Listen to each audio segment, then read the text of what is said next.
Welcome back to our home buying series. Today we are talking about personal needs and setting a budget, a pivotal step in your home buying journey.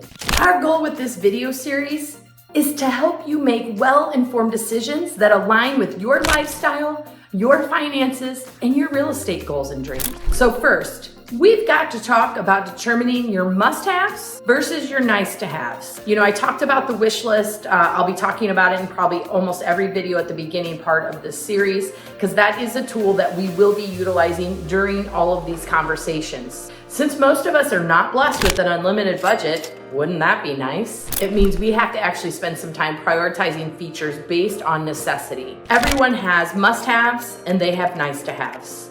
Some common must-haves are going to include your commute to work, sometimes proximity to the beach, your proximity to schools, how many bedrooms a home has. These are very personal and they differ for each individual and family. Some common nice-to-haves might be a walk-in closet, a walk-in shower instead of a bathtub, or a bathtub instead of a walk-in shower, swimming pools. Sometimes that's a have-to-have, but anyway. As you reflect on your daily routines, preferences, and long-term goals, this will help you refine what is your must-have criteria. Something else that we always want to consider are, in your current home, what is your absolute favorite thing or things, a couple things, and what is something that you would absolutely change, because that is going to transition over to the new home that you're looking at. Now, it is super common, and many times we have couples and families that have different priorities when looking for their home.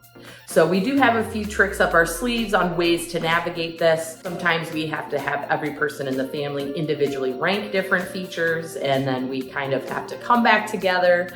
And a lot of times it does help bring some clarity to the process, but this is common. So we also want to conduct a lifestyle assessment, and this is something that we will talk about after we do the wish list and welcome call. Where will you be working, if at all? How long is your preferred commute? Where do you like to shop and dine? How far are you willing to drive for certain things? So we really look and assess your daily routines, hobbies, long-term plans, how you envision living in your home here. What do you like to do for fun? Would you like that to be within your community? Are you willing to drive, for example, to play golf, to go to the beach? What is close for you? For some people, close is 5 minutes. For some, it's 10 minutes. So also, how will you be using the property? Do you plan on renting the property at all? Do you have pets? These are all things that we need to take into consideration. And our goal with our wish list is to help you navigate and ask some of those questions to help identify some of these answers for you. Now, it is also important to set a realistic home buying budget. And we're gonna dive in a lot deeper in our next video, but do need to touch on this quickly as it is definitely a part of understanding your needs and your budget.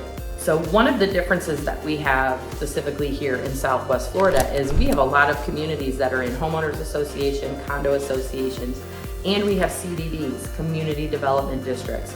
So we need to make sure that you are taking into account all of these different fees and factors when you are considering your homeownership costs, because we just have a little bit more in many cases than just your traditional property taxes, insurance, and home maintenance. That is a big piece of understanding what is going to be your monthly outgo. So as part of your financial discussions with your lender, if you're planning on taking a mortgage, or possibly your financial advisor if you're paying cash, you will have a pre-approved amount for a mortgage amount, or you will have an amount that you're planning on paying for the home. Now, I just want to point out, we have this conversation with people a lot. Sometimes you have an amount that you get approved for, and that amount is different than how much you're comfortable paying every month.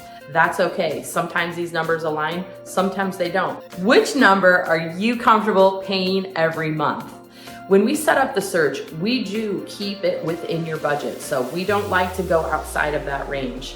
A lot of times people will say, well, I just want to see what it looks like if it's $100,000 more. Listen, if that is something that you can afford and you're open to, then that makes sense. But if it is absolutely outside of your budget, it is really hard to go look at those more expensive homes and then come back to homes within your budget. So we have these conversations a lot.